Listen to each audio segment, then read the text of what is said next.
why my phone cut off like that, but it did. I'm sorry about that. But the American English version is where, like I said, I seen this instrument to begin with, and I looked up and I found out that it's a 10-string instrument. I don't remember exactly what verse I was reading about in the book of Psalms, but I came across the verse and it mentioned the string instrument, and I think it specifically said the 10-string instrument. So I started looking into that, and I found out that it led to this. So then, like I said, I've kept a little nugget. I shared it with Arthur that I found a 10-string instrument. I found this, and they led to be one and the same. And now I have the banjo. When I gotta keep reading more about it because I think, see, look here, Psalms 33 verse 2. Give thanks to the Lord with the lar, I believe is how it's pronounced. Sing praise to him with a harp of 10 strings. And that 10 strings, like I said, that led me back to this right here, which was that Asian looking guitar, if you want, I guess you would call it. I'm not sure. That's the proper name for it. But and I found the banjo is in the family of these things, these instruments. But we also seen that with what was it, the etymology when we were looking at that it listed this out of the page of what was it, from Asia and Europe, that the banjo might have come from, besides Africa and the people in Central Africa or the Great Lakes region of Africa. There was something else though. While I was thinking about what was that? There was one last thing.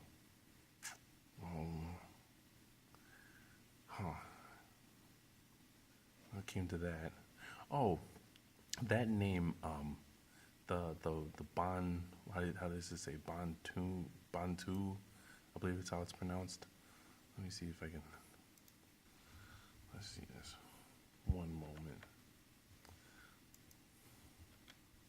Check this out, right?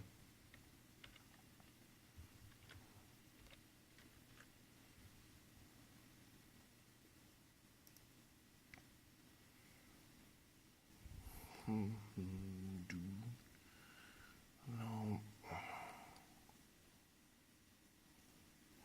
no, I think I'm gonna have to go back out. I should go back to my Google search. Doom, doom, doom, doom, doom. Now, see, this I thought was really interesting, right? I see. That's where I stole the name, the Great Lakes regions, down to South Africa. As I'm reading about the this language and the people that speak it more and more, I'm starting to see it because I'm noticing it's being brought up more and more. Like when I looked up the Haya people, this is thrown into it, but it talks about the Great Lake regions, and I'm finding out they had it mapped out as to, A, B, C, as you can see, D, where they were started, and it makes me wonder what's up with this, because it almost seems like, in a way, why is it start? Why are these people in this language starting here? And I gotta be honest. When I was telling, like, when I was reading about pirates, which I still do, but just not as much right now, because I'm into other things. When I was reading about pirates, they were talking about Madagascar and how they came to the islands of Madagascar, and the people there were not like the people of Africa. They said they weren't dark as they were. Their hair wasn't the same as they were. And the Spaniards and the Portuguese and the French did what they normally do. They started raping their way through all the women and killing the men, and producing the hybrid class that's there. I started thinking about something. Why is it seem like the people of Madagascar don't fit the typical African from the way that the Spanish and the Portuguese wrote about them? And Lisa told me, you got to think about something. They were taking us out of the Americas and taking us over to Europe and other places and dropping us there for servitude. And I wonder if this is proof, if there's any way I can prove this, is the same thing that happened here with these people in their language, where they taken out of the Americas and brought here, and this is them migrating through these regions.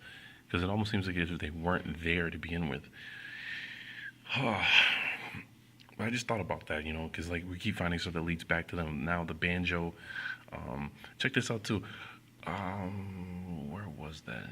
Go back to I was looking into laws from Congress because, in a way, I guess I just want to prepare myself and protect myself and I want to know what the laws actually say.